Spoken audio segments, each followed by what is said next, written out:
More than 1,500 blockade runners were destroyed or captured during the war, but hundreds of others slipped through. They were encouraged not only by need, but by fabulous profits. 2 cargoes of cotton would more than pay for a fine ship. However, the military supplies and consumer goods brought back represented only a small portion of the needs. Naval strength assured the North of worldwide aid, while the South starved for lack of it. But the exploits of the Confederate cruisers did much to drive the American flag from the sea. The Alabama, built in England and carrying 8 guns, commanded by Captain Raphael Semmes, struck Northern shipping a heavy blow. In 11 months, she took 69 prizes, valued at $6.5 million.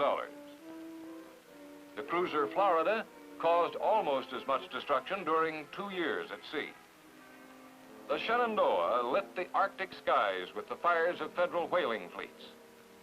Insurance rates soared, and to avoid risk, hundreds of federal merchantmen transferred registry to foreign flags. Thus, by mid-1864, the American flag was seldom seen in European ports. But as the Alabama lay in harbor at Cherbourg, France, her crew was watching one American flag, flying at the gaff of the 7-gun federal sloop Kearsarge, waiting off the entrance. For Captain John A. Winslow of the Kearsarge, this was the end of a long hunt. On 19 June 1864, crowds watched the Alabama stand out to fight. The antagonists circled each other, firing broadsides as they closed. The Kearsarge, her sides armored with lengths of iron chain, suffered little damage, while her own more powerful guns smashed great holes in the Alabama. Within an hour, the celebrated raider plunged beneath the surface. France had taken advantage of the American Civil War to install an emperor and a French army in Mexico. As a countermove, President Lincoln decided to occupy a strong position in Texas. Accordingly, in the spring of 1864, Admiral Porter embarked on an Army-Navy expedition up the Red River toward Texas. Above the Alexandria Rapids, the heavy gunboats were left behind.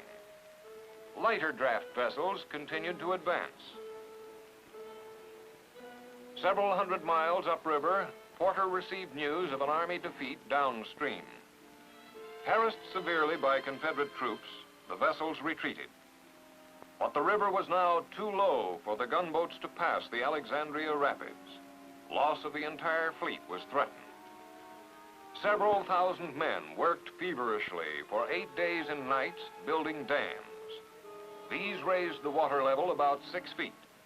Then, one by one, the vessels plunged wildly through the raging torrent to safety.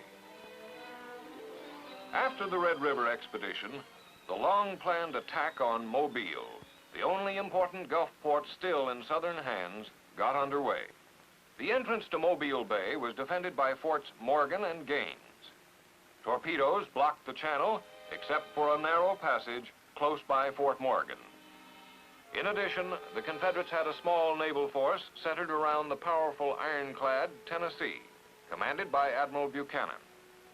On the morning of 5 August 1864, Admiral Farragut brought a fleet of 18 ships against these combined defenses. The monitor Tecumseh was in the van. The Brooklyn headed the column of wooden ships, followed by Farragut's flagship, Hartford. The Tecumseh struck a torpedo and sank within seconds. The Brooklyn stopped and backed, blocking the column. 8 ships crowded together, a perfect target for Fort Morgan's guns. Advance was possible only past the Brooklyn, directly through the torpedo field.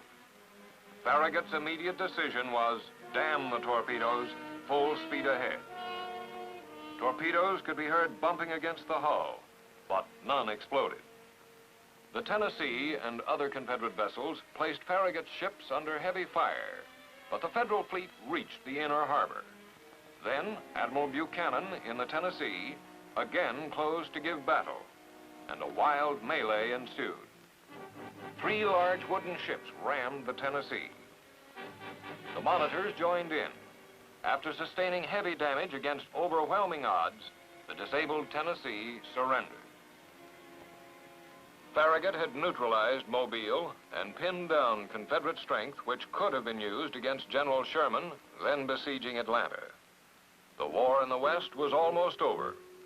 Sherman could march to the sea, where he knew the Federal Navy would be waiting with supplies. In the spring of 1864, General Lee's force now faced a Union Army commanded by General Grant.